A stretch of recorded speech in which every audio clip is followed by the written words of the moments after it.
இன்றைய இதமான காலை தென்றலில் அனைத்து அன்பு உள்ளங்களுக்கும் என் இனிய காலை வணக்கம். இன்று ஒரு குறள், அதிகாரம் 9, விருந்தோம்பல். குறள் எண் 85. வித்தும் இடர் வேண்டும் கொல்லோ விருந்தோம்பி மிச்சில் மிசைவான் புலம். தெய்வப்புலவர் திருவள்ளுவர், முன்னே விருந்தினரை மிசைவித்து பின் மிக்கதனை தான் மிசைவானது விளைநில புலத்திற்கு வித்திடுதலும் வேண்டுமா வேண்டா என்கிறார். அன்பும் பண்பும் அறமும் உடைய இல்வாழ்வார்கள் தம்முடைய வரக்கூடிய வந்த விருந்தினரை அவர்களுக்கு உணவு உண்டபின் தாங்கள் உணவு உள்வார்கள்.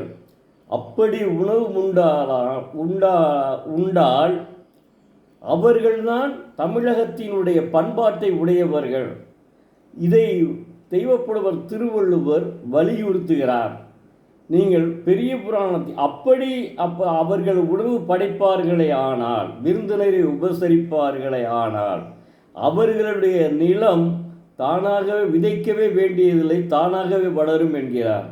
இது ஒரு மிகைப்படுத்தி அப்போதான் அவர்களெல்லாம் உணவு பரிமாறுவார்கள் என்ற எண்ணத்தோடு தெய்வப்புலவர் திருவள்ளுவர் உணர்த்துகிறார்.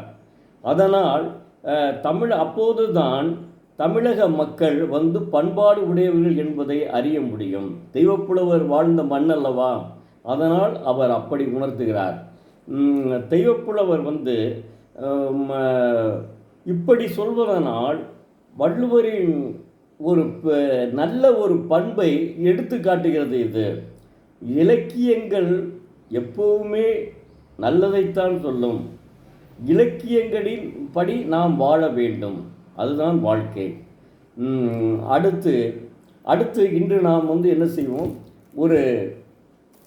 ஒரு தம்முடைய தமிழ் மொழியை பற்றி கவிஞர்கள் எப்படி பேசியிருக்கிறார்கள், பாடியிருக்கிறார்கள் என்பதை பற்றி பார்ப்போம். மகாகவி பாரதியார் 12 மொழிகளில் புலமை பெற்றவர். அவர் 12 மொழிகளில் புலமை பெற்றிருந்தாலும் யாம் அறிந்த மொழிகளிலே தமிழ் மொழி போல் வேறு எங்கும் இல்லை என்கிறார். அதாவது தமிழ் மொழிக்கு இணையான மொழி வேறு எங்கும் இல்லை அப்படின்று அவர் சொல்கிறார். மறுக்க முடியாத உண்மைங்க. உலகில் முதலாக தோன்றிய மொழிகள் மொத்தம் 6. அதில் 4 மொழிகள் பேச்சு வழக்கில் இல்லை, 2 மொழிகள் தான் பேச்சு வழக்கில் உள்ளன. அதில் தமிழும் ஒன்று. தமிழும் சீன மொழியும் தான் இப்போது பேச்சு வழக்கில் உள்ளன. அது தமிழ் மொழியினுடைய சிறப்பு மிக மிக உயர்ந்தது. நம் தாய்மொழி தமிழும் சீன மொழியும் தான் நிலைத்து செழித்து வழங்குகிறது. அப்புறம் அதாவது மகாகவி பாரதியார் மேலும் தேமதுர தமிழோசை உலகமெல்லாம் பரவ வேண்டும்,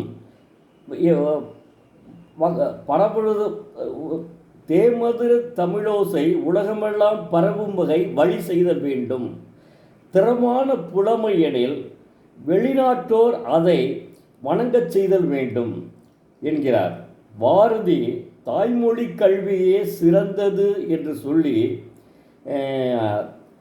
அதை விடுத்து ஏன் ஆங்கிலத்தை நாம் கற்க வேண்டும் என்று ஆங்கில மொழியை வெறுக்கிறார். மகாத்மா காந்தி கூட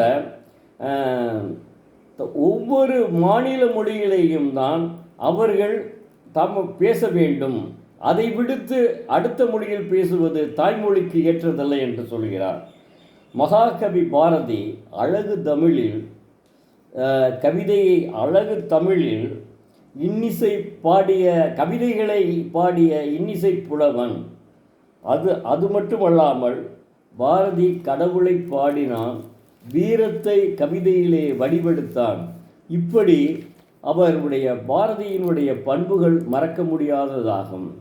அதே மாதிரி கவிஞர் சுரதா ஆடி அடங்கும் வாழ்க்கையடா என்ற பாடலில், அதாவது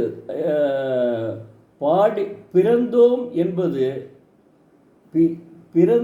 என்பதை முகவுரையாம், பேசினோம் என்பது தமிழ் மொழியாம், தாய்மொழியாம், மறந்தோம் என்பது நித்திரையாம், இறந்தோம் என்பது மரணமாம். அப்போ அவர் மேலும் தாய்மொழி பற்றி இன்னொரு பாடலில், அதாவது சர்க்கரை போய் கரும்பில் மோத, ஒரு சர்க்கரை போய் கரும்பில் மோத, அந்த சமயத்தில் தேன் வந்து முக்கூட்டு சுவை போன்ற தமிழ் என்கிறார். தமிழுக்கு எப்படியெல்லாம் அவர் சொல்லியிருக்கார் பாருங்க. அதனால் நாம் அனைவரும் தமிழ் மொழியை மறக்கக்கூடியாதுங்க. அதுக்கடுத்து பாவேந்தர் பாரதிதாசன் ஒரு பாடி ரொம்ப அற்புதமாக அவரும் பாடியிருக்கிறார். பாவேந்தர் பாரதிதாசன் புனல் சூழ்ந்து வடிந்து போன நிலத்திலே புதிய நாளை மனித பைங்கூழ் முளைத்தே வகுத்தது மனித வாழ்வை இனிய நற்றமிழே நீதான் எழுப்பினை என்று தாய்மொழி தமிழை அற்புதமாக பாடியுள்ளார்.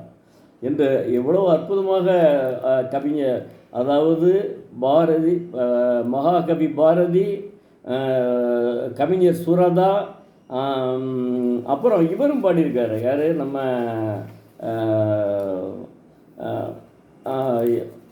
அப்படி இது இவர் வாலி, கவிஞர் வாலி என்ன கவிஞர் வாலி என்ன சொல்கிறார்? விழி போல எண்ணி மொழி காக்க வேண்டும் என்கிறார்.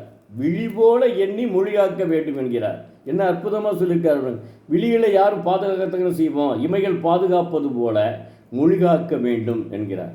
இப்படி கவிஞர்கள் அனைவருமே தமிழுக்கு தமிழ் மொழியில் கவிதையை படித்தாலே ஒரு அற்புதம்ங்க.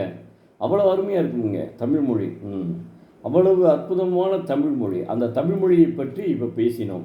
நாளை மீண்டும் ஒரு குரலை பார்ப்போம். நன்றி, வணக்கம். நாளை மீண்டும் ஒரு குரலை பார்ப்போம்.